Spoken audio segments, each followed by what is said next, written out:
დღეს თქვენთან ერთად მინდა მოვამზადო მარილიანი კარამელო, რომელიც არის არაჩვეულებრივი, ძალიან გემრიელი და ძალიან კარგი არის ნაყინთან, ნამცხრებთან და ასე შემდეგ.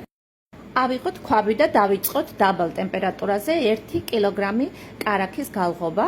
კარაქი თითქმის რომ გალღვება, ვამატებთ 2 კილოგრამ შაქარს. ხელისნელი მოძრაობით უნდა აურიოთ. აქ დავამატე ცოტა მარილი, არ ჭირდება ძალიან ბევრი, გემოვნებით, მაგრამ მარილი არ უნდა ჭარბობდეს, რა თქმა უნდა.